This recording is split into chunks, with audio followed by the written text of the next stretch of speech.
সূরা মায়দার ৪৫ নম্বর আয়াত, ৪৬ নম্বর ও ৪৭ নম্বর আয়াতে আল্লাহ বলেছেন, যারা কোরআন থেকে বিচার ফয়সালা করে না তারা কাফির, তারা ফাসিক, তারা জালিম।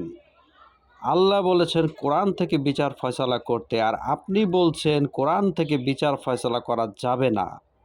আপনার কাছে কি আল্লাহ ছাড়া অন্য অন্য কারো কোনো কিতাব আছে যেটা আল্লাহ অনুমতি দেয়? এমন কিতাব কি আপনার কাছে আছে যেটা দিয়ে আপনি বিচার ফয়সালা করতেছেন? আল্লাহ এ বিষয়ে অসংখ্যবার বলেছেন, তোমাদের কাছে কি এমন কোনো কিতাব আছে যেটা আমি অনুমতি দিয়েছি? অথচ আপনারা সেই কিতাব থেকে বিচার ফয়সালা করেন যেটা আল্লাহর কিতাব নয়। তাহলে ফাসিক, কাফির, জালিম কারা? আপনারা না কোরআন অনুসারীরা?